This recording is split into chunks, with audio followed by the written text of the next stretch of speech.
last I understand the nature of my enemies, thought Eragon. Book 2, Eldest, Chapter 42, Image of Perfection, and Chapter 43, The Obliterator.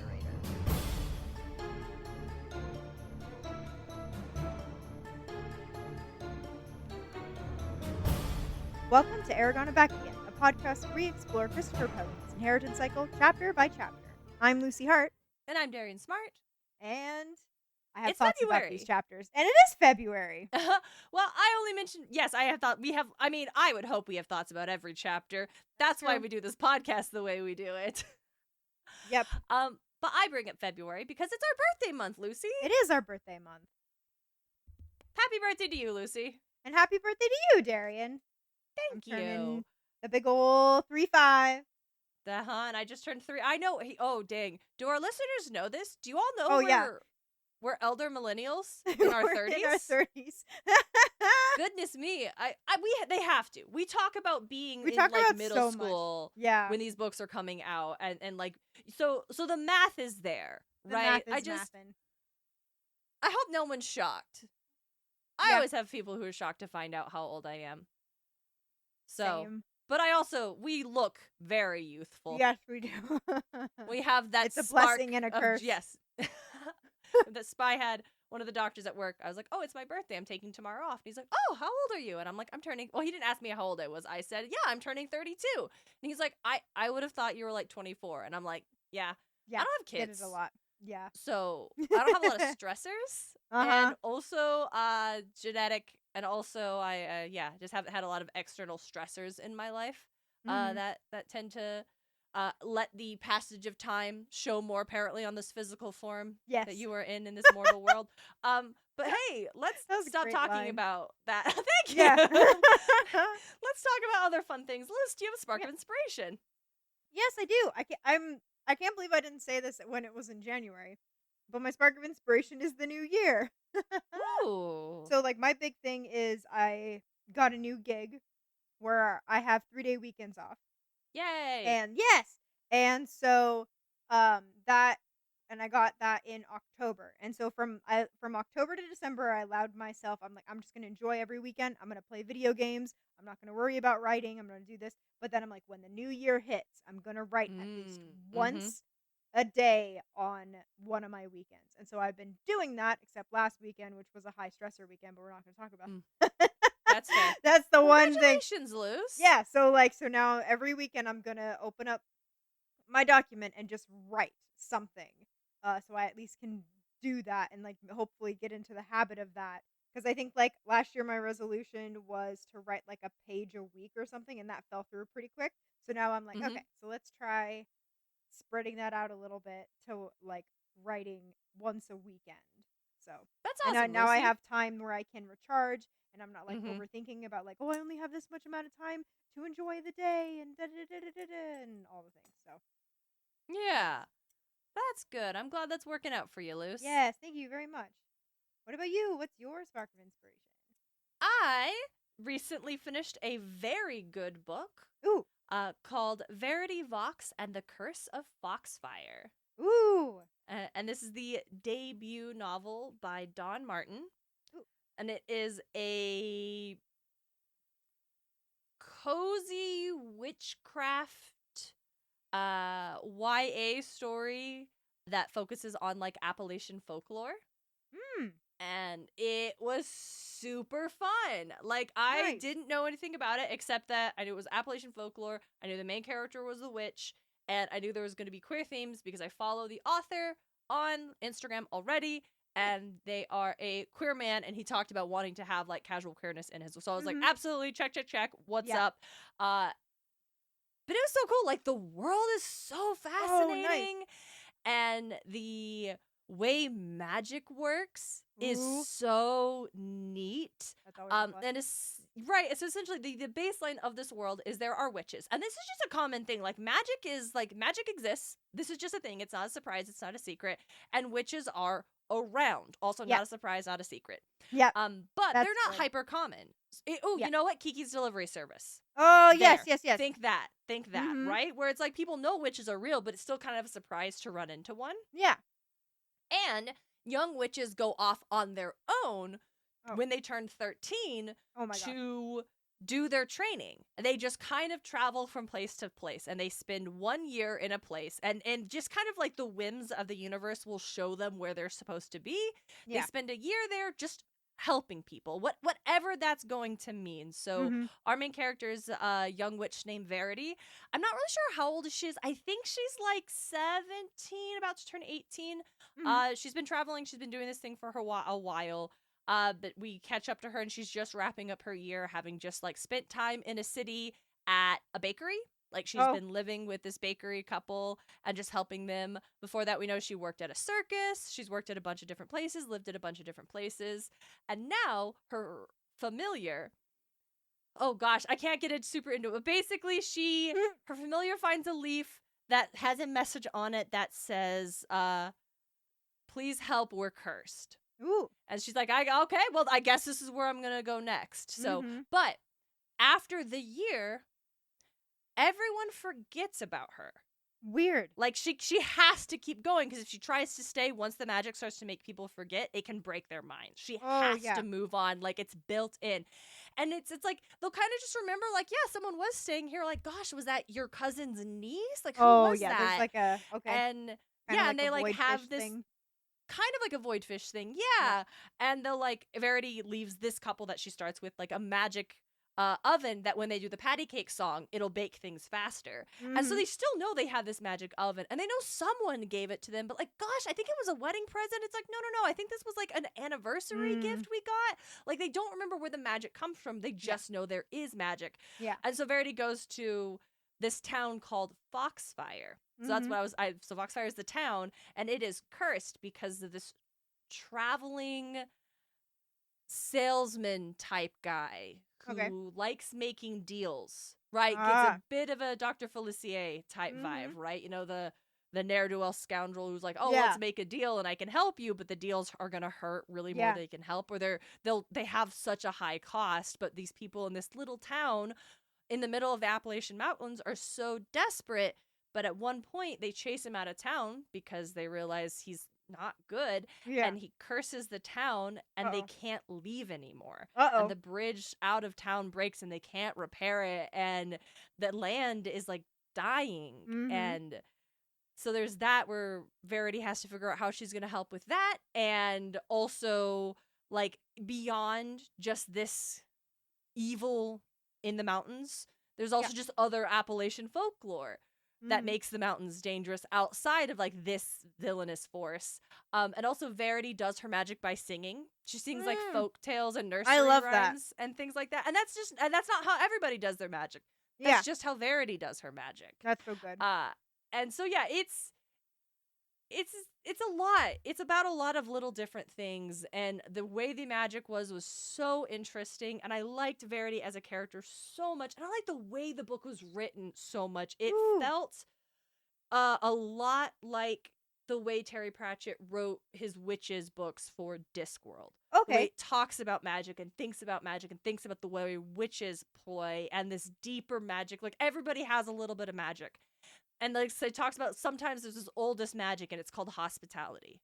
You go to someone's house and things like that. Like it's not just Verity can literally cause gardens to spring up when she sings. It's also about the everyday magic of life and social norms and social contracts. And it was really cool. And I liked it a lot. And and it was just about cool things. And also, I've never read a book that had like Appalachian folklore at the heart of it. That was super neat and interesting to me. Like, what a cool, rich place to pull from. And this is Martin's life. He grew up in tiny Appalachian towns. So I really dug it. I can't recommend it enough. And just like, again, the thing that I like, my spark of inspiration from it is specifically like the way you think about the world and its magic and what does magic mean and what does being a witch mean. And I love stories like that where what does it mean to have magic. And I just honestly I recommend it so very, very much. Do I recommend I love that. What was the book called again for It's Verity Vox and the Curse of Foxfire by Don Martin. And there it is. Okay, excellent. And the cover is so cute. That cover does look really cute. Also, so she also has a familiar that likes to take the shape of a cat, but is not a cat. Is and not it a can cat? shapeshift. It's I not a love cat. that. I love that so his much. name is Jack, short for Jack Be Nimble. Mm. And he can take the shape of a cat or a bird or a displacer beast. Oh I my swear to gosh. God, at some point. That's so good. Yeah, and he can just shape shift, but none of those. He's a truly magic entity that is bound to Verity because that's his witch. And he is going to protect her no matter what. That is what he exists to do. And not like she conjured him. That's just what it means to be a familiar. Oh, I love that. And he's also just so sweet. His favorite form is to take is like just a big black tomcat. But if he has to, he will be a tiny kitten. If Verity has gotten into a little bit of social trouble and he's like, I know how to diffuse this situation. No one can stay mad at a tiny kitten. No one can stay mad at a tiny kitten. I mean, fair. So, facts right there. Facts right there. So yeah, it's also she like flies on a broomstick. She just does witch things. I loved it. So, highly recommend. Check it out. Get it from your library. Buy it from your favorite indie bookstores. In my wish list now. Yay! Yay! Okay, shall we get into Eragon and his nonsense? Yes, these chapters. Oy vey. Anyway. Oh, buddy. All right. Image of Perfection. Eragon learns a new magical skill, which he promptly uses to embarrass himself in front of Arya again. But after Oramis breaks it all down, there's hope that Eragon will finally chill out. The Obliterator. A sparring session with Vanir leads Eragon to losing his cool, and also learning some deep magical lore from Oramis. But while Eragon's knowledge as a writer grows, his seizures also grow more frequent, threatening to see Eragon lose hope for the future. Yep. So the start of Image of Perfection, this page and a quarter should have been in the last chapter.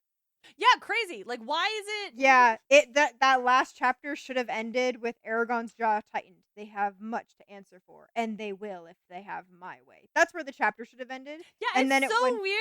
And then it absolutely would have made sense if that next line, that they do or misagreed, would have been the next line of the chapter, like with how this goes. Or honestly, like returning to the hut or misstep through, and then we just go to the next lesson, right? Like when they return to the hut. Yeah, it's so. I just felt like the shock line of like, the mounts are their parents. I'm like, and then it's like I don't need that. Yeah, we didn't really need that. That was like for my criticism in this one. I think the beginning and endings of these chapters are fucking wild.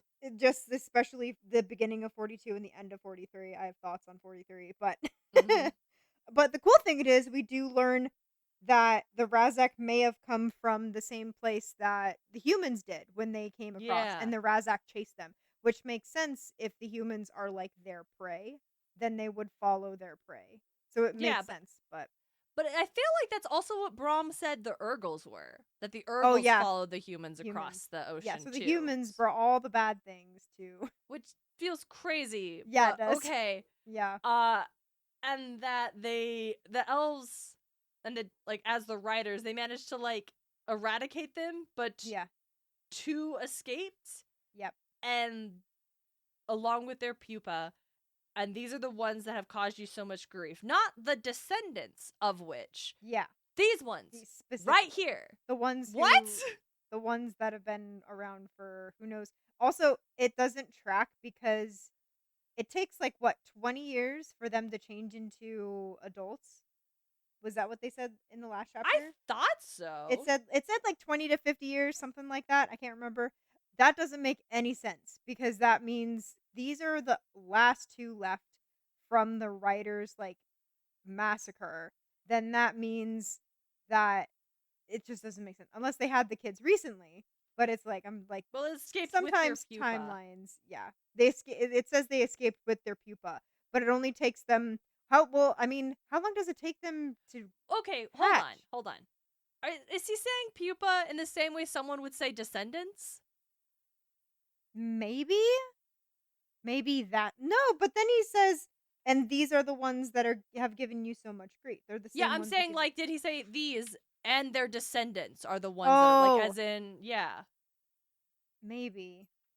Yeah, on the first full moon of their 20th year, they shed their exoskeleton, spread the wings, and rage. So it cannot be. Yeah. There's too much time has passed. At least the two little ones. Yeah. Because it's like, I would believe that their parents were running around forever and ever and ever. Absolutely.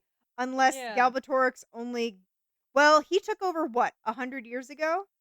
Yes. So maybe that does Yes. make sense. So maybe it was because Well, Galbatorix sought them out to do that, and maybe they didn't feel safe to have kids until Galbatorix was like, "Hey, we're good." Or maybe it takes 30 years for the eggs to get to term. I don't know. man, I don't know. I don't know, man. I don't know. The rat, it feels weird. It's like Paulini's got some interesting like lore. Like again, circling back to the last chapter where Ormus is like, "Oh, they're like no classification of the animal kingdom whatsoever. There's just Yeah, something else." And it's like that can't be. That just I yeah. don't know. Are And they I can't tell fungus? if it's like are they fucking is it a fungus? It's a Yes, fungus. it's a fungus. 20 questions. No, I made that joke last time. I can't do Yes. that again. it's it baffles me beyond compare. And it's like fine. I don't care. Like I'm not asking for I need the whole backstory of the Razak. Yeah, Like I've never once wanted that. But yeah, Paolini's trying to give that to me, and I'm like, I didn't order this, but since you've put it in front of me, I am gonna comment on it. yeah. Right. That's exactly it. Like if you're gonna put it here, I'm gonna talk about it. Yep. I didn't need to talk about it before, but now I'm gonna talk about Never it. to talk So about it. Your timelines don't make sense, sir. And I also, just what a don't weird way to start understand. a chapter. Anyway, Right. Like I get it. I'm like, what do I you mean? get it. Yeah. You just said Chris, what do you mean? Okay. Now we learn a cool new magic thing, which Yep. is like magical photography? Yeah. Kinda? Magical. It's It's like, like magic yeah, photography, magic magical. painting. Yeah. I would say like maybe a picture is probably probably the closest of what Paolini was going for. Yeah. Because they're gonna make a farth. And it's we've seen Ormus before where it's like the whole of the valley. And it's just like Yeah. a thing you can take the image in your mind and use magic to capture it on the magical slate Thing. right? Yeah. And I think this is like a super cool concept because it's like Yes. yeah, magic is also used for like artistic purposes in this case because it doesn't just snap your fingers make it happen. It's still a skill Eragon's gonna have to learn, Yep. like as we see here. But I think this is particularly interesting for a couple of reasons. The first of which being when Ormus like is like, okay, let's do this. Look about you, Eragon, and find something worth preserving. And like what Eragon perceives as being worth preserving, Yeah. as things that change and are lost. That is what is worth preserving because he doesn't want to do like the lily or the hut or the landscape because they're not unique. Yeah.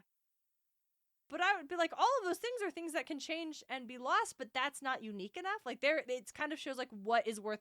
I think that gives us an insight into Eragon's like how he thinks about things. Yes. And he decides he's gonna. It's like a tree, like part of the tree, like Yeah, the it's needles part on of the a tree, tree. like new needles. It's like part of that storm that went through. It tore off a chunk of bark from it. And he specifically calls it narrow wound that seemed the trunk where a storm had broken a bough, tearing off a rope of bark with it. And so I feel like capturing that is in a way of that will heal. But in this moment, although it's like a wound to this tree, it is beautiful because he's talking about translucent orbs of sap encrusted the seam, catching and refracting the light. No, for sure. Yeah, it's something that is going to look different in the immediate future. Yeah. Because that's going to heal on the Yep. tree, and the tree's going to go taller, and the branches will grow wider. And he does, I think, a fair first attempt. I think he does too. Agreed. Yeah. But it basically is like, you can tell it's the needles, but everything else is like really blurry, and also the needles are like too sharp. And it's basically like, hey, you know what? And of course, humans have difficulty achieving the proper concentration to create a recognizable image. You, on the other hand, yeah, right, of course. You, on the other hand, seem to observe nearly everything about whatever interests you. It's a narrow focus, though. You have the same problem here that you do with your meditation. You must relax and broaden your field of vision and allow yourself to absorb everything around you without judging what is important or not. Which feels like it should contrast with his statement to find something worth preserving. Yeah. He's like, you need to find something worth preserving, but not that. Well, not necessarily not that, but just like find That's what you think fair. is worth preserving, but don't consider whether things are important or not. Like, I guess what he's saying, Yeah, if you think something's worth preserving, then everything around it is important. Yeah. like slice down on what you're looking at. Yeah, that's I like that. That's fair. I can see that. Then Auric and Arya show up. Yes. So, and then Auric looks so much better than what he did last night. Sometimes we just need to crash out with our buddy, and then we're gonna get up in the morning, and we're take a shower, and we're gonna put on a cute new outfit. We're gonna do our hair, and we're gonna buckle down, and we're gonna get shit done, which is what Auric is here to do. He's basically like, I'm supposed to verify to my king that Eragon is training, so I need to see it with my own eyes. And which is like on point. Yeah, and at first Ormus is like, these are for writers only. I'm not gonna be cool with an audience, but I like Ormus being like, hey, so much depends on Eragon. We dwarves have a right to verify that his training proceeds as promised. Then Ormus is like, okay, yeah, well spoken. You can watch through the remainder of our lesson today. And I love Ormus, just like he's a little bit like, I don't know, man, elves can be a little tricky. And he verifies, are you almost done? And he's like, no, we're just getting started. And he's like, okay then. Yeah, Ormus could have been like, yeah, you can watch until the end of the lesson, and the lesson finishes in like 7 minutes. Yep, absolutely. I don't think it's unfair for Ormus to verify, like, I'm gonna actually see a decent sample size. Oh, absolutely. Though, right? I think that was I was like, that's so Auric too. Like, it was very good. I also like the idea of Auric being like, you know what? I'm not going to be wallowing around and not like with Eragon away and no one's talking to me. And that he's like, no, I'm going to go just watch this. I'm going to insert myself now. And I'm like, you go, Auric. I have a job to do. I got to do my exactly. job.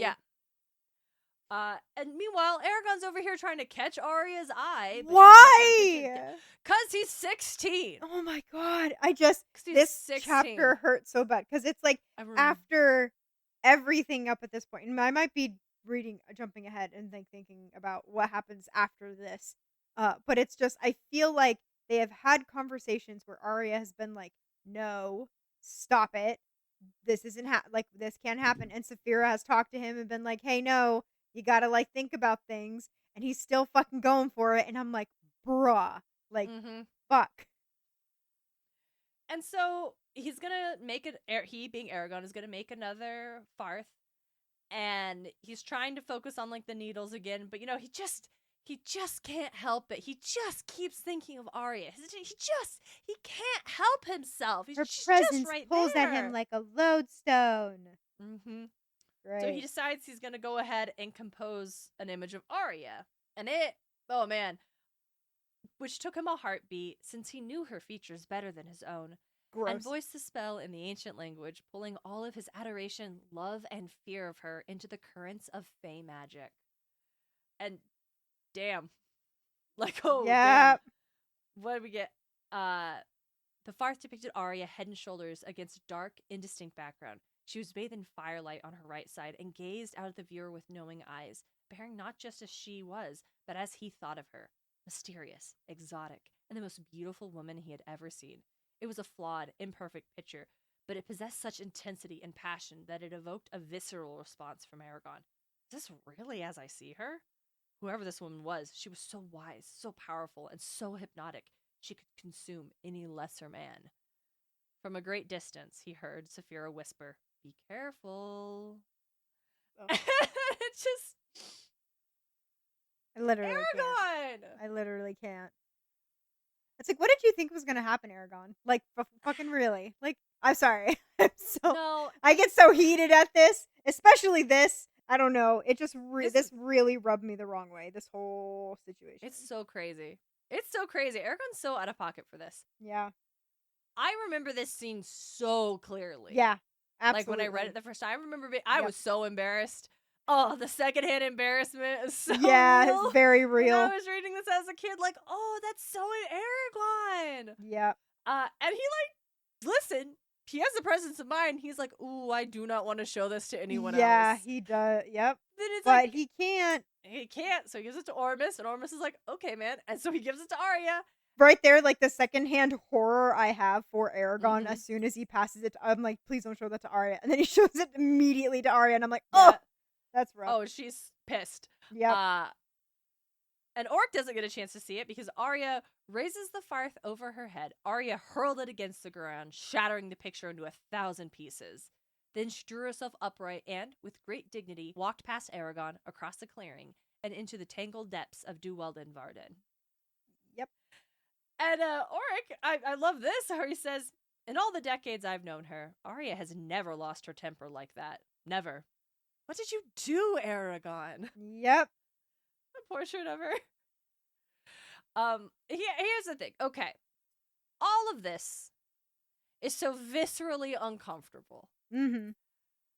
And we've talked about how annoyed we are at Eragon because Arya has been super clear with him about trying to set these boundaries that he just blows right past. Yep. Saphira has been super clear with him about like, hey man, like you can't do this for these reasons, and he just like, whatever, I'll do what I want. Auric has also been like, dude, you gotta chill out. Yeah. But I think, and we'll have to acknowledge, like part of the reason why this is so painful is, as Ormus tells him later, this is a very relatable experience. Yeah. Like that is part of it. Like it is so human. Yes. So it's part of a living experience. Yes. To when you experience like this level of infatuation for the first time. Yep. To just let it overtake you, and no one can tell you no amount of good advice is going to get you to chill out. You just kind of have to make a fool of yourself until the lesson finally sticks. Yep. And I also will say, for how we criticize this, and it's not, I want to be clear, like at least I don't want to speak for you, but when I'm like, oh, I hate this so much, I'm not trying to say Paolini shouldn't have written this or he was wrong for including this in the narrative. with you. Yeah. Because Paolini very clearly understands and is communicating to us, the reader, that Eragon is in the wrong. Yeah. Like every character whose opinion we are been told like we can trust and we can rely on, characters who are presented as allies and experts and wise and mentors, all are telling him the same thing, right? And so when we gripe about this and be like, oh God, please stop, it's largely the secondhand embarrassment. And also like perhaps as women really feeling what Arya is experiencing when you've got this dude who's into you, and it doesn't matter how many times you've been like, no bro, that's not happening, he just keeps pushing. Yep. Like that's maybe where we as 30-something-year-old women are also coming from. Yep. In our discussion of this plot thread. Yes. Through these last two books. So I did want to take the moment to clarify that. Like, oh, absolutely. I do appreciate, like, I appreciate how it's written because damn, it's so painful. Yes. And it wouldn't hurt half as much if it wasn't so well written. Yeah, and we're able as readers to pick up what Arya's putting down. Eragon doesn't. He, like what you were saying, he's 16. He has no idea.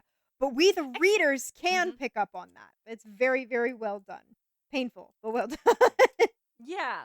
And it's like, the other thing is like Eragon should be picking up on what Arya's pointing down because she's made it clear, and he's also reflected on like what she has said and how he recognizes it. He just wants it to be different. And so like the one thing that pisses me off a little bit is that it feels like he's finally willing to take it to heart when Ormus spells it out for him, but it wasn't enough when Arya was like, no dog. Yeah, and it wasn't when was like, my guy, no. Yeah. But this older man finally like, he's like, oh, I'll listen to what you have to say about it. Flip side, he does like reframe it a little bit in a way that like it finally gets to click, where he's like, hey, she's frightened by you, and Eragon's like, I don't, how yeah. And basically it's like, hey, Arya knows you're into her, and now she really sees the depth of your feelings for her, and it's alarming. She was maybe like, oh, it's just kind of a crush. This is going to blow over. Yeah. MBD, maybe just don't talk for a few days and he'll back off. Yeah. But like seeing this level of like, oh shit, no, this is like intense. Yes. Like deeply intense, not something that is going to blow over so easily or he'll move past from quickly. Like this is a big fucking problem. Yep. And Ormus spells it out. It's like, hey, I know you're an adult, you're a man by human standards. You are a child by elf standards. And usually, I love how he says it. I do really like this line, yep. Normally, I would not compare a human's age to an elf. But since you share our longevity, you must also be judged by our standards. And he also points out that you're a writer. We rely on you to help us defeat Galbatorix. It could be disastrous for everyone in Allegasia if you were distracted from your studies. And he also points out, like, you have placed Arya in an uncomfortable position. She dare not confront you for fear of disrupting your training. But as the queen's daughter, she cannot ignore you and risk offending a writer, especially one upon which so much depends. Even if you were a fit match, Arya would refrain from encouraging you so that you could devote all of your energy to the task at hand. She would sacrifice her happiness for the greater good. You must understand, Eragon, that slaying Galbatorix is more important than any one person. Nothing else matters. Given the circumstances, is it so strange that Arya was frightened that your feelings for her can endanger everything we have worked for? Okay. Yep. Here's the thing about Eragon, though, is that he is very motivated by doing the right thing for everyone. Yes. And Oramis reframes it to remind him that, like, hey, it's not just about how you feel, and it's not just about how Arya feels. Yeah. It's about the fate of the whole goddamn world. Well, not the world, because we know there are other places. All of Allegasia! Yeah, all this whole country, okay? Yes, bud? Everyone here on our big magical-ass continent. Yes. So maybe stop being an intrusive. Stop it. Just stop it. Get a job and leave her alone. Yes, exactly. Oh my god. Yeah. And to Eragon's credit, he was ashamed that his behavior had caused Arya distress and dismayed by how reckless and juvenile he had been. I could have avoided this entire mess if I'd just kept better control of myself. Yeah. Yeah, man! Is that not what Saphira and Auric were trying to tell you last night? Yeah, literally. It's also like, he's had this revelation before, though, hasn't he? And I think that's why I'm so annoyed. Every time he, like, embarrasses himself in front of Arya, he goes, "Oh man, I was such an idiot. I shouldn't do that. I need to apologize to her." And it's like, dude, this is turning out to be like repetitive situation. You're putting yourself in Arya in. Stop it. I mean, this is the first time he has acknowledged that he shouldn't have done this. Every other time when he does it and he gets like, true. Oh shit, I feel embarrassed and like, ugh, that I have a bad feeling. Usually because Arya rejects him. Yeah, not because he did something to upset her. That's dumb. Yeah, I'm annoyed about that.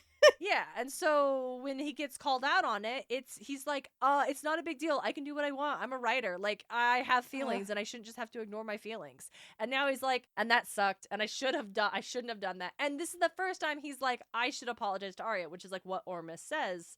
First, I love he's like, hey man, I'm not devoid of sympathy. Everyone experiences at or like yours at one point or another during their lives. It's part of growing up. But he's also like, it would be unreasonable for me to expect you to forget your fascination with Arya, but I do expect you to prevent it from interfering with my instructions again. Yep. It's like, leave it at home. Yep. Leave it at home. Leave it at the door. Leave it at the door. Leave it at the door. Yep. And I like, Eragon's like, yes, I can do that. And Arya, what would be the honorable thing to do about her predicament? What would be the honorable thing to do about her predicament? I love Oramis. He's such a good teacher. Yeah, he really is. So for real. He's teaching Eragon like so many different things. Yes, he like, really is. Not just like the magic and the writer stuff and like but like we talked about the Urgles, he's trying to get him to think about that and like greater empathy. And like, all right, you also need to think about like, how are you going to fix things with Arya? What are you going to do? And not just stop doing this thing. And makes Eragon be like, yeah, I don't want to lose her friendship. Therefore, I will go to her, I will apologize, and I will assure her that I never intend to cause her such hardship again. Good. So, and this is the first time that he has acknowledged that he needs to fess up. He needs to acknowledge to Arya that he knows that he has overstepped, and he needs to promise not to pull this shit again.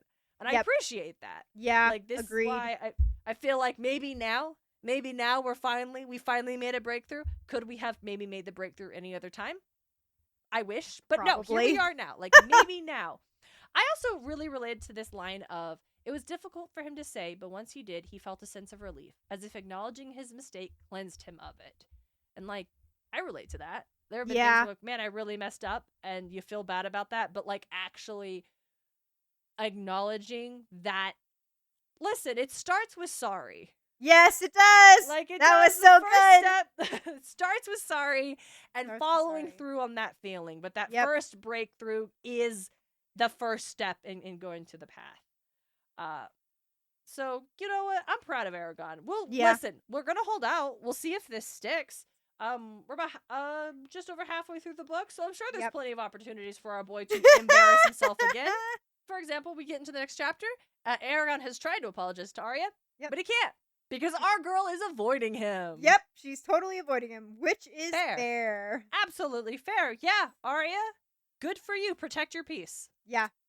I also think like she's doesn't know what he's gonna do next. Like she's like, Yes. I'm removing myself Yes. from the equation. Like Fair.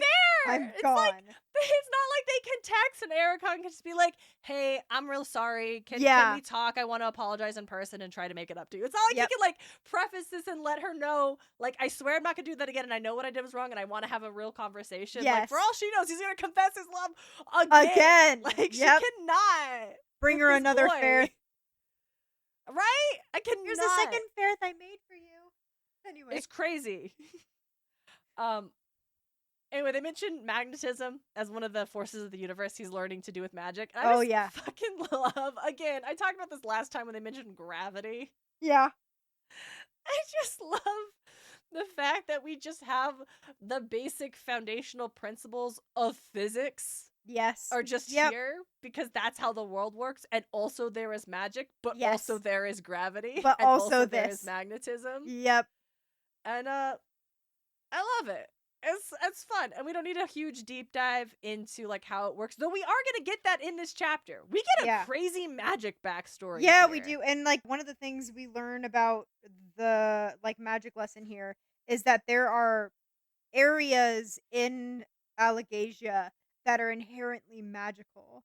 And Yeah. that's kind of like goes with magic is just a part of the world like magnetism, like gravity. And it's just like, Yeah. for in this world, it's like, oh yeah, magic, that's natural. Oh, absolutely. Magnetism, though. All right. Yeah. Right. Well, because we don't expect that in a fantasy Yeah, we're book, not right? expecting it. Yeah, for sure. And so like the fact that there's magnetism, like you said, but like unlike gravity and magnetism and heat, magic is a natural force of the world that individuals can actually influence without external tools. Yep. Like Eragon, like the reason he's learning about these principled forces, like these energies, is so he can use magic to manipulate them.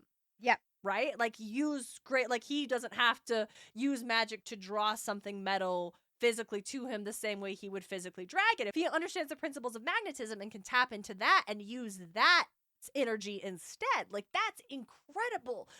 And it's like it's so much like it's our world. We just don't have magic. We just can't. It's not like all of the things he's doing are still basic principles of like physics and matter and things like that. It's just they have magic that allows them to interact with it in a more intimate way. Yep. Like especially like with I like how he's having him cook with magic, and it's like in order to teach him finer control of his gramarye, and it's just like, yep, that would do it. That would absolutely do it. I also love the teaching Eragon how to like detect poisons. Oh yeah, that's wild. And now he has to like detect poisons because he has to inspect his food for the different venoms Oramus was liable to slip into it. Yep. He's either Eragon just doesn't eat because he can't find it, or he thinks he found it and now he's super sick and Oramus has to heal him. Yep. What an incredible training. Like, yeah. I want to see this as a montage. I know, right? Like in a graphic novel montage. Right, yes, visually, please. Let's go. With him on one side and Saphira on the other one. Yeah, because like we're also her like montage. All of the training that Saphira is doing, where she's getting stronger in flight and more skilled and able to breathe fire for a lot longer. 30 minutes. That's so good. Ooh, one more thing though. So we talk about being able to like put magic into things. Ooh, yes. Right? Like laying spells. And Eragon, who's always great at drawing these kind of connections, is like, oh, but could you use that technique to alter your body, or would that be too dangerous? And Oramus is like, yeah, dog, that's why elves look like we do. Yeah.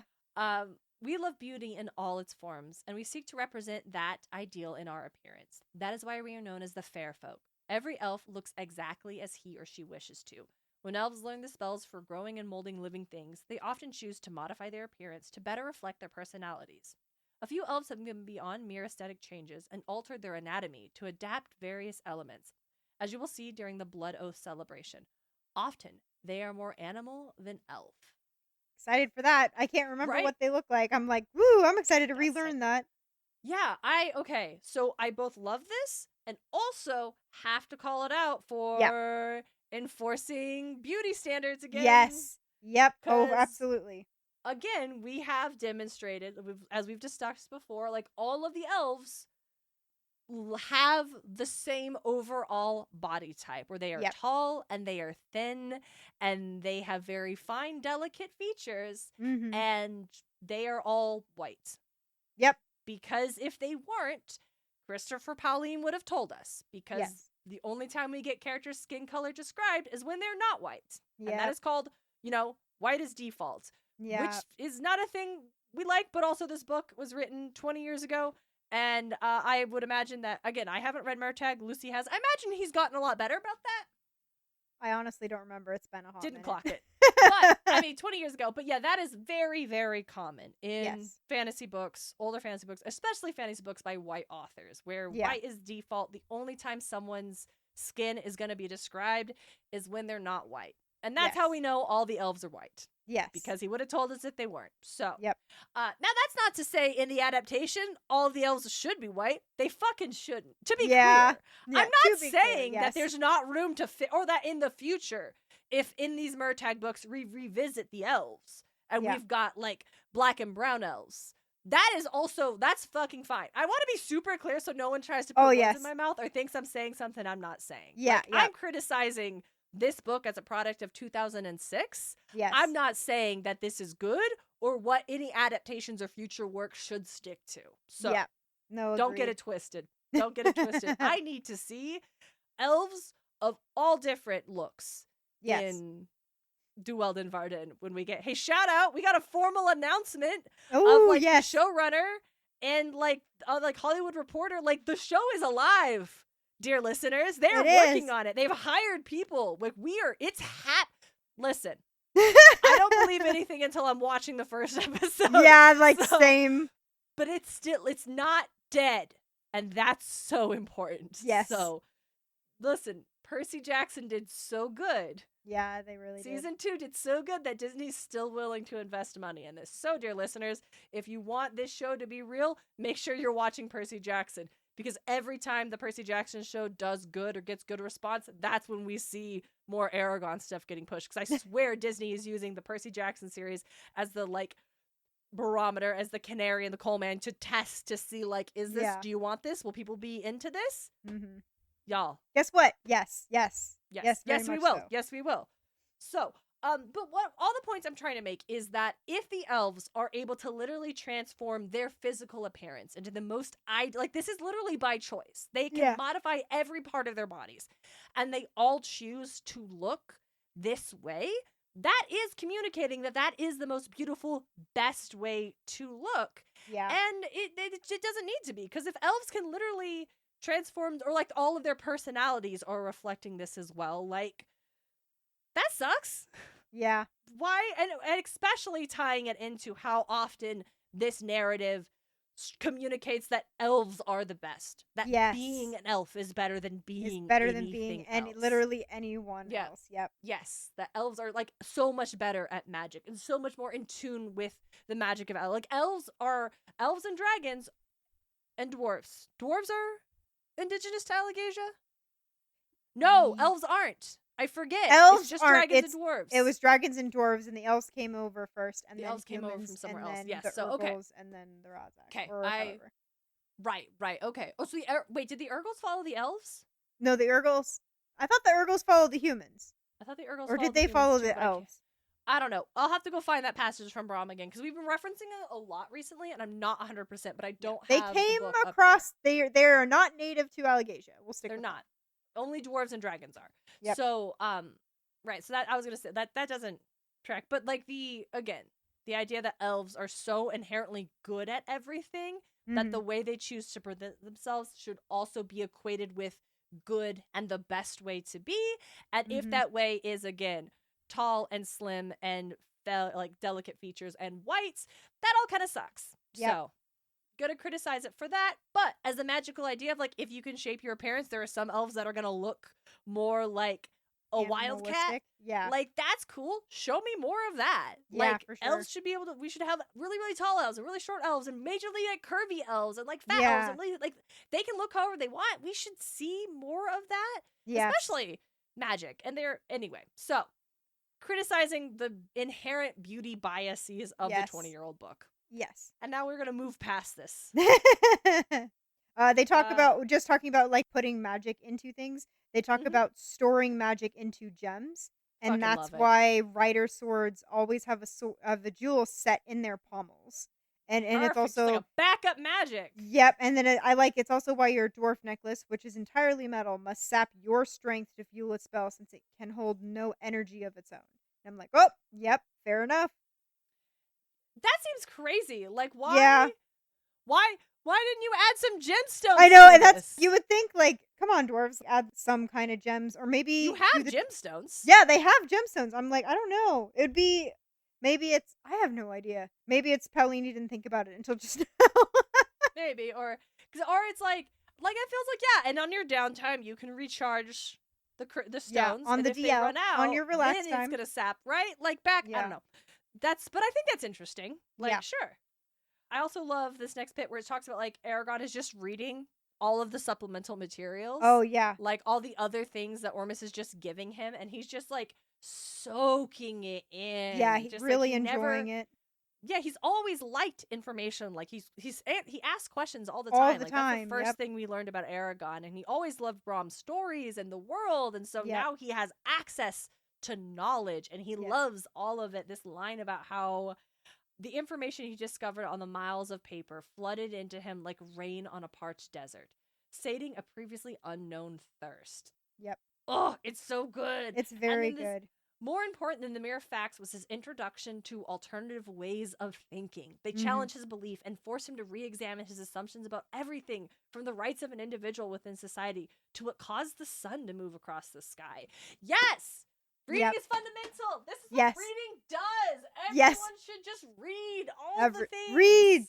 Reading. Introduced to all of the stuff. Like, he's also got some scrolls in there about Urgle culture. And Eragon doesn't bring it up, and Ormus doesn't mention it, but Eragon's reading them. He doesn't say he skips them. Yep, I like that he's reading them. I'm like, good. Yeah, and I think that goes back to the fact that, you know, he's reading stuff that's challenging his beliefs and force him to re-examine stuff. That probably falls into that category for sure. Where he's just reading something that makes him so uncomfortable. So yeah.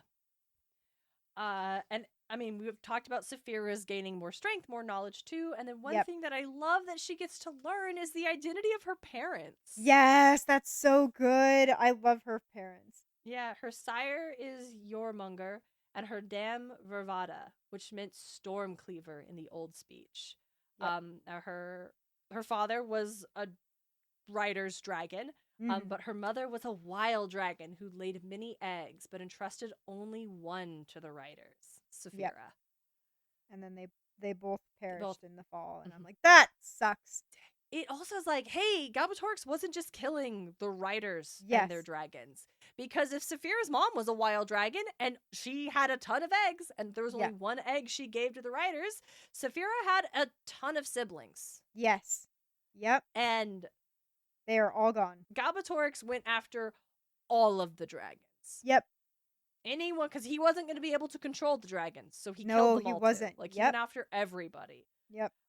Even the dragons that weren't bound to riders, who didn't follow rider law, he still went after them because he didn't want the chance for them to like fight against him or decide, you know what, I actually am going to start siding with the elves and the humans who are trying to fight this person who killed a bunch of our kind of thing. Yeah. So, yep.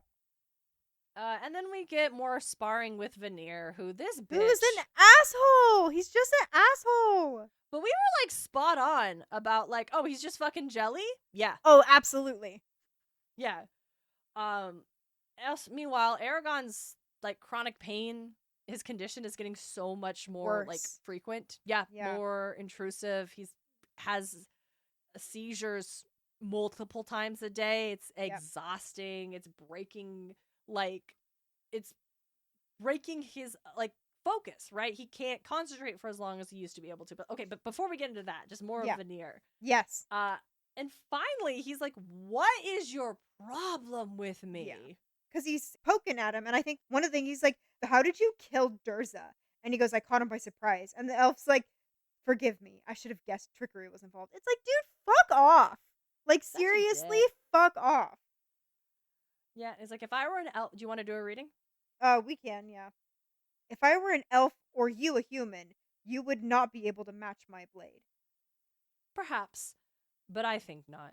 You should not boast to a better swordsman, else he may decide to punish you terminately. Eragon's temper broke, and then he reached deep within himself and into the torrent of magic. He released the pent-up energy with one of the 12 minor words of binding, crying, Malthanea! To chain Veneer's legs and arms in place and hold his jaw shut so that he could not utter a counterspell. The elf's eyes bulged with outrage. And you should not boast to one who was more skilled in magic than you. Yeah, and then unfortunately, Veneer is able to use magic. He doesn't say a thing. He can't speak, but he's still able to use magic and drives Eragon back. Yep. Your arrogance betrays you, human. You do not know whereof you speak. To think that you were chosen to succeed Varel, that you were given his quarters, that you have had the honor to serve the Morning Sage. It sickens me that such gifts are bestowed on one so unworthy. You don't even understand what magic is or how it works. And then, this is where he snaps. What have I ever done wrong to you? Why do you despise me so? Would you prefer if no writer existed to oppose Galbatorix? My opinions are of little consequence. I agree, but I would hear them. Listening, as Nula wrote in Convocations, is the path to wisdom only when the result of a conscious decision and not void of perception. Straighten your tongue, Veneer, and give me an honest answer. As you command, O writer. For 80 years after the fall of the Riders, we held no hope of victory. We survived by hiding ourselves through deceit and magic, which is but a temporary measure. For eventually, Galbatorix will be strong enough to march upon us and sweep aside our defenses. Then, long after we resigned ourselves to our fate, Brahm and Jode rescued Saphira's egg, and once again, a chance existed for us to defeat the foul usurper. Imagine our joy and celebration. We knew that in order to withstand Galbatorix, the new rider had to be more powerful than any of his predecessors, more powerful than even Varel. Yet how was our patience rewarded? With another human just like Galbatorix. Worse, and then he says a slur, which I'm not going to repeat here. Yep. You doomed us all, Eragon, the instant you touched Saphira's egg. Don't expect us to welcome your presence. And then he just fucking dips. Yep. The dick. And then Eragon is like, he's right. And Saphira's like, bitch, please. She gets angry. Outrage. Yep. And she's like, I was presented to all of these elves and the Varden's children. I didn't pick any of them but you. You are the person I chose to do this. You can do this. And Eragon's like, he's still feeling bad about it. Poor It's Eragon. hard, man. I love her being like, do you think so little of my judgment? Yep. I would not have chosen someone to be my rider unless they could help your race, mine, and the elves, for the three of us share an intertwined fate. You were the right person at the right place at the right time. Never forget that. Yep. But Eragon's like, yeah, but that was before I got injured. He can't see that anymore. Perhaps our task is not to overthrow Galbatorix, but to prepare the way for the next rider chosen by the remaining eggs. Yep. I also kind of love this part where he's just like, well, might as well go to the crags. Yeah, he's might as well just... like, what are you... Yeah, he's like, why are you here early? Yeah, he gets there early and Oramus, like, doesn't pause in his He's got his morning routine. Yeah, he's got his morning routine. It's Oramus time, and he's not going to give that up for anything. So they just sit there quiet in 15 minutes, and then Oramus is like, why are you here? Eragon has to acknowledge, like, yeah, Veneer left early, and why did he leave early? And Eragon has to tell him. We had a fight. I should not have lost control, but I did. And I looked all the more foolish because of it. I have failed you, master. You have, agreed Oramus. Veneer may have goaded you, but there was no reason to respond in kind. And, I mean, yes, it's for real. It's like, yeah, you're right. He was being a dick, but you can control your actions. And one thing Eragon could have done is, like, you could leave. Yeah, he could have walked away. Yeah, if he's not gonna take this seriously, which Veneer feels like he's not taking his responsibility seriously. He's just being an asshole. Yeah, he really is. He's not being respectful. I also feel like Eragon could just be like, pick up your sword. Let's go again. Pick up your... just not take no for an answer and just not... Because Eragon strikes me as the kind of person who wouldn't... He's like, I still have to do this. Oramus expects me to do this, so we're going to do this. Regardless of how you feel about it, kind of thing. Yeah. But it does lead to Eragon being like, hey, he definitely used magic without talking. At first, Oramus is trying to be like, nah. Maybe someone else helped him. And he's like, No, I don't think that was it, because the queen did the same thing. So, like, what's up with that? And Rose has to be like, okay, man, hey, so this isn't like a rider lesson, okay? Yeah. This is like an elf magician lesson, and not even all elves learn this shit. Yeah. So And it's like let's talk very about dangerous. magic. Yeah, they talk, and I love this conversation because it's really nice because they talk about what is like magic and how does the ancient language control the magic. And Aragon's like, "Oh, it's all verbal," and he goes, "Is it though?" Does that make sense? That Does like the that make magic is sense? controlled by sounds you make? And everyone's like, I don't know, man, the moon causes tides. Like, sure, why not? And I'm like, Yeah. that's fair. Yeah, that's Yeah, literally fair. sure. He's like, "It just is," and I'm like, "That's." I honestly can see where he's coming from. Absolutely. I mean, we just talked about magnetism, and it's like, how Yeah. does magnetism work? And I'm like, man, I don't know. And honestly, I'm not entirely sure we know for 100% why magnets work. So sure, Sure, why but not? But no, basically, and we discussed this. It's like there's wild magic, and it used to be everywhere. Like Yeah. everywhere there was magic Yep. all over the place, and you could tap into it, but it was like hard. Yep. Without structure of the ancient language, magicians could not govern their talents, and as a result, loosed many evils upon their land, killing thousands. Over time, they discovered that stating their intentions in their language helped them order their thoughts and avoid costly errors. But it was no foolproof method. Eventually, an accident occurred so horrific that it almost destroyed every living being in the world. We know of the event from fragments of manuscripts that survived the era, but who or what cast the fatal spell is hidden from us. The manuscripts say that afterwards, a race called the Grey Folk, not elves, for we were young then, gathered their resources and wrought an enchantment, perhaps the greatest that was or ever shall be. Together, the Grey Folk changed the nature of magic itself. They made it so that their language, the ancient language, could control what a spell does, could actually limit the magic, so that if you said, burn the door, and by chance looked at me and thought of me, the magic would still burn the door, not me. And they gave the ancient language its two unique traits: the ability to prevent those from speaking it from lying, and the ability to describe the true nature of things. How they did this remains a mystery. And then we don't know what happened to the Grey Folk. They kind of just disappeared. I love the whole like fragments of manuscripts. We know this thing happened, but we don't have the details. We don't have any details for it. And also the fact that the way it's being framed, that it's stated like, we also don't know 100% that this is for real what happened. Yes, because it's absolutely. ancient. It's older than even the elves when all this went down. We kind of just have some archaeological texts that are from a completely different culture that has been lost to the sands of time. This is kind of what we think happened, but we don't have the details. Yep. So that's yeah, I fucking love that. Yeah, I was gonna say, like, I really like Christopher Paolini. It makes the world real because there's some things in our like the world's history that we have no idea. We have like fragments of that, but we don't know for sure what happened.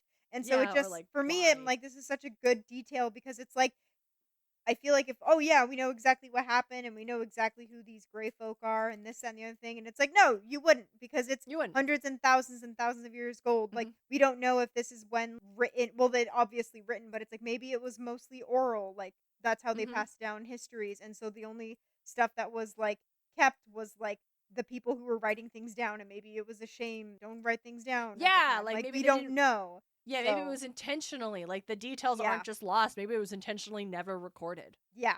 So just like it's such a cool world building. Yeah.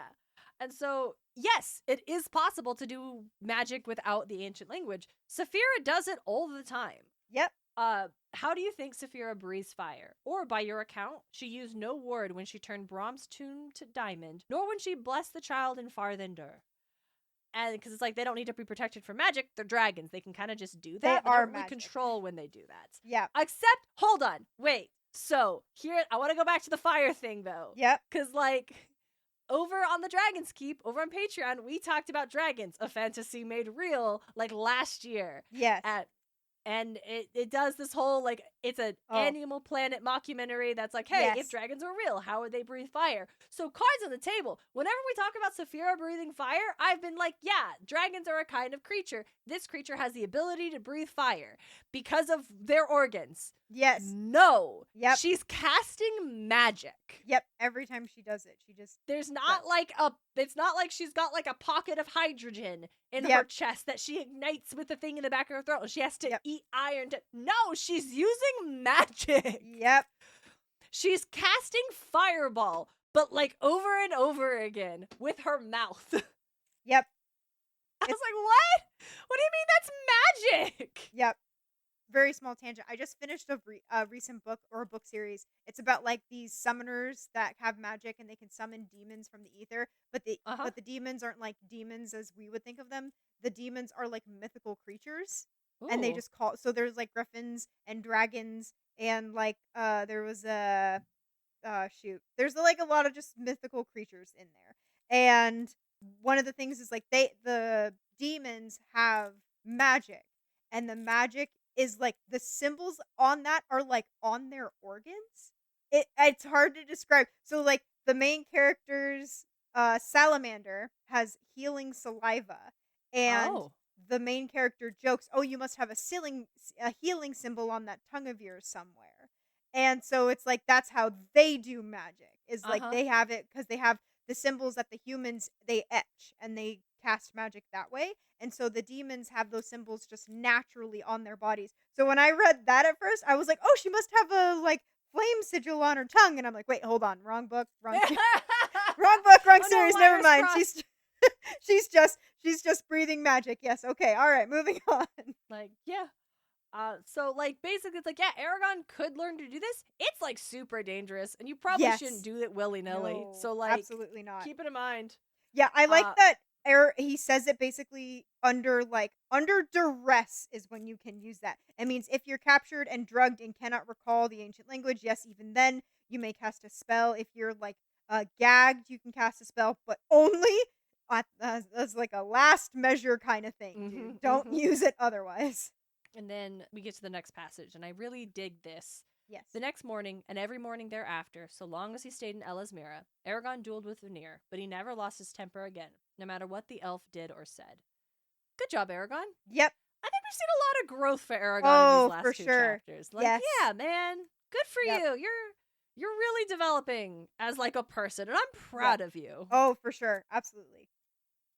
He's going through it though, like we said, like even the Rimgar starts to trigger the seizures. Yeah. Because there's kind of more advanced Stronir's poses. Mm-hmm. It's not uncommon for him to suffer 3 or 4 such episodes in one day. And it's just taking a toll on him. Yeah. It's like hurts to move. He can't focus. Yep. Saphira is like wanting to like, hey, she just wants, basically I'm pretty sure she has to physically stop herself from just carrying him everywhere. Yeah, that she wants to, for sure. Mm-hmm. It's hard. He walks with a shuffle, his movements slow and careful as he tried to preserve his strength. And I'm sure, like, scared to set something off, because he's scared to move in a way that'll do that. And so he's walking, shuffling so carefully. And I'm just like, oh, my heart goes out to him so bad. It's brutal to watch. Really, and he has this conversation with Saphira. I have a new name for pain. What's that? The Obliterator. Because when you're in pain, nothing else can exist. Not thought, not emotion, only the drive to escape the pain. When it's strong enough, the Obliterator strips us of everything that makes us who we are, until we're reduced to creatures less than animals, creatures with a single desire and goal: escape. A good name, then. I'm falling apart, Saphira, like an old horse that's plowed too many fields. Keep hold of me with your mind, or I may drift apart and forget who I am. I will never let go of you.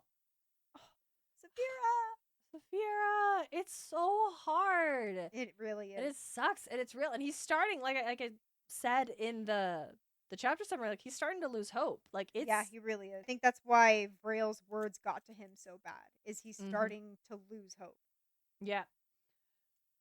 And then one day where they're doing the Rimgar, he has a seizure, and then when he starts to come out of it, Ormus is like, okay, keep going. And Eragon says no. Like, he doesn't want to do it. He is absolutely going to be stubborn, and he's not going to do it. Yep. And he's still shaking too Yeah. from his last one. Ormus knelt beside Eragon and placed a cool hand on his cheek. Holding it there, he gazed at Eragon with such kindness. Eragon understood the depth of the elf's compassion for him, and that, if it were possible, Ormus would willingly assume Eragon's pain to relieve his suffering. Don't abandon hope, said Ormus. Never that. We are riders. We stand between the light and the dark, and keep the balance between the two. Ignorance, fear, hate, these are our enemies. Deny them with all of your might, Eragon, or we shall surely fail. Now rise, Shadeslayer, and prove you can conquer the instincts of your flesh.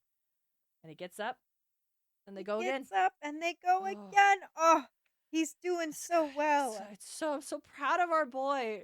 Yep. And I love, he also, like, Eragon also asked Ormus, like, you could use magic to give me the skills I need to shape my body as you do the trees and the plants. I could, but if I did, you would not understand how you got the body you had, your own abilities, nor how to maintain them. No shortcuts exist for the path you walk, Eragon. I like that, because we just talked about, like, in this chapter, the fact that elves can change their physical bodies, and, like, why couldn't he do that for Eragon? And it's like, I like that, because even though we have, like, magic that gives you the ability to do this, and, like, change your physical shape, and magic that lets you, like, take an image in your mind and just put it on a slate, we talked about AI several chapters ago, and, like, how you can compare that to magic, right, and that kind of stuff. And I think, like, this, it's less that, because it's, like, the fact that it does take a technical skill and level for Eragon to be able to do the magic with the Farth is not comparable to using Gen AI, which I would love to stop calling it AI and just fucking call it the large language models, because that's what it fucking is. Yeah. Marketing. So I like that. And also the idea that, like, you can't, like, it kind of starts back to you can't use magic as a shortcut. Like, even if we gave you, Eragon, like, the skills you needed, you wouldn't know how to use them. You didn't learn them. Yep. You could drop you in a video game where you're suddenly a level 100 character. You don't know any of this. You don't know what these buttons do. Doesn't matter much how strong you are. If you didn't learn how to play the game, you're not going to play it well. Yep, absolutely. I also like the thing that Eragon's shaping his body in the hopes to, like, maybe make things easier. I think that what Eragon is suffering from is neurological. Just because they change the body doesn't mean that this is going to magically happen. Because, like, I'm like, seizures are, like, and the way Eragon describes how they are, I'm like, that is definitely, like, neurological. Nerve pain. Yeah. Nerve, absolutely. It's in the nerves. So it's, like, that, you can't just heal that body-wise. That is so much, like, deeper in there.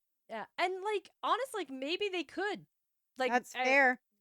Maybe it would be possible to heal what Eragon is experiencing if there was a foundational knowledge about the human body at that level. Yes. And that's really what that's a thing. In my story, one of the characters is a healer, like a doctor. That's a part of the plot. It's an arcane medic, basically. Yeah.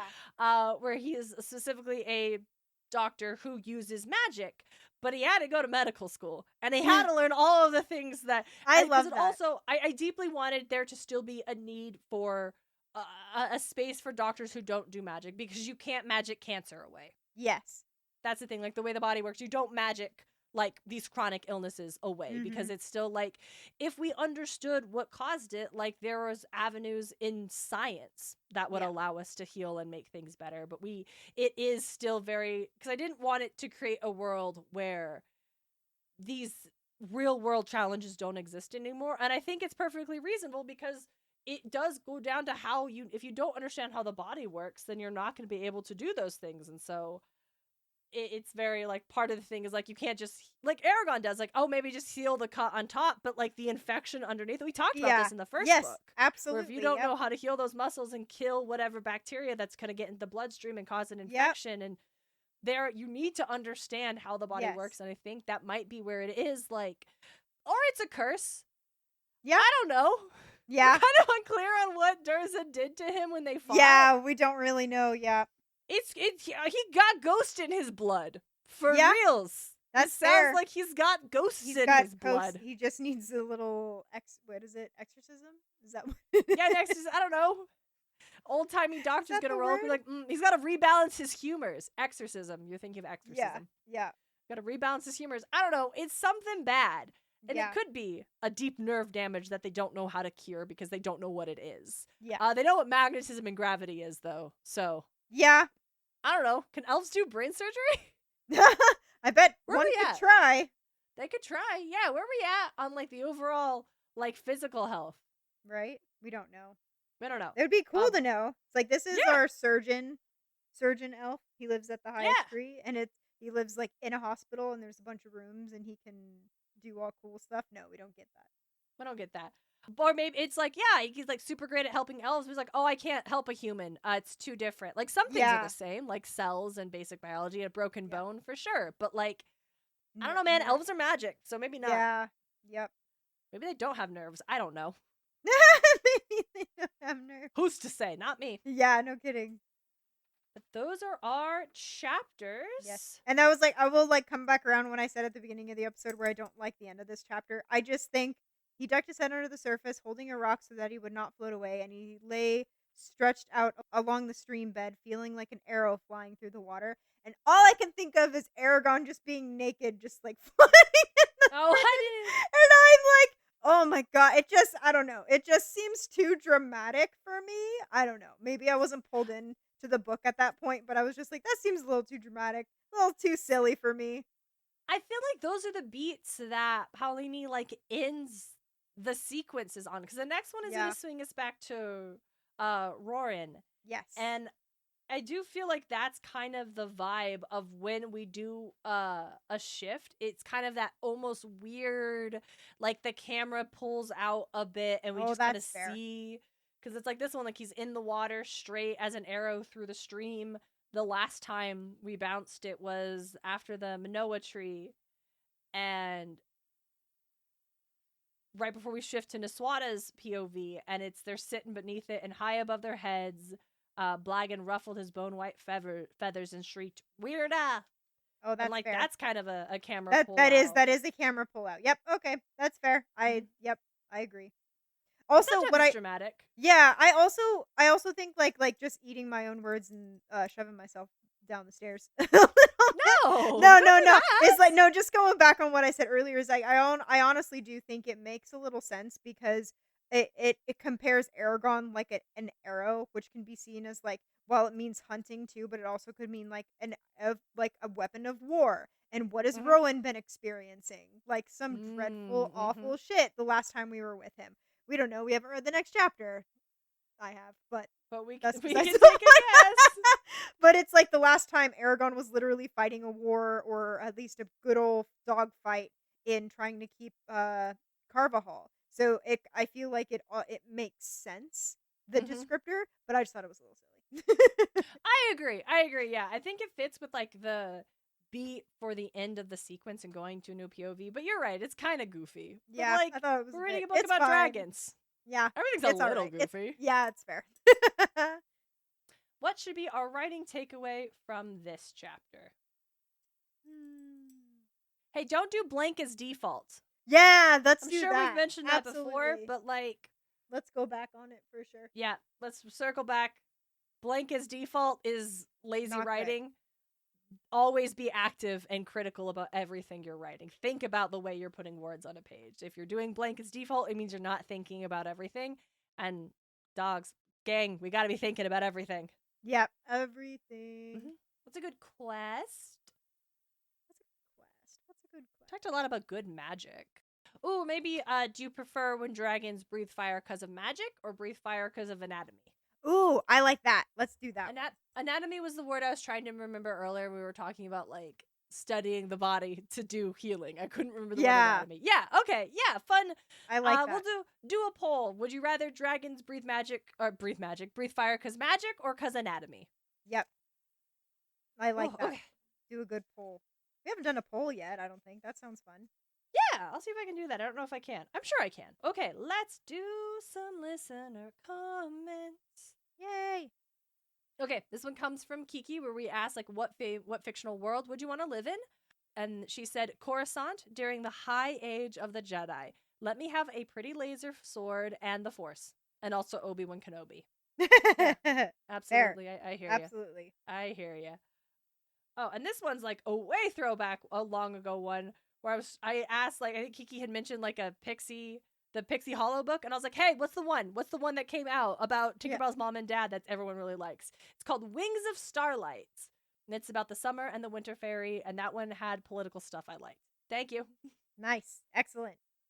Listener Stolzy said, I just finished this book and now I'm on to Brisinger, and I haven't read anything past Eldest since I was younger, and all I can say is I can't wait for you guys to get to the ending of this book because of the is that spoiler? Fuck it. Because of the plot twist. Things I thought of in Eragon, but when it came to pass in Eldest, I was like, wow, I knew it. We will unpack. I promise we will unpack. There's sometimes some portions of this book that we just don't remember. There's other stuff. It is in the backpack. Mm-hmm. We will pull it out when we get there. We're ready. Last one is from good buddy Owen. When we ask what would you bring if you ended up on a deserted island, Owen said I'd bring a cuddly toy, which hell yeah, comfort. Yes, absolutely. Thank you all so much for listening and for joining us today. Yes, thank you so much. If you want more dragons, you can join us over on Patreon. Yes. Join us in the Dragon's Keep. Yep, where for just $5 a month, you get access to our monthly bonus episodes about other dragon media. And we've been doing that for going on 2 years. There's almost 24 bonus episodes you have instant access to.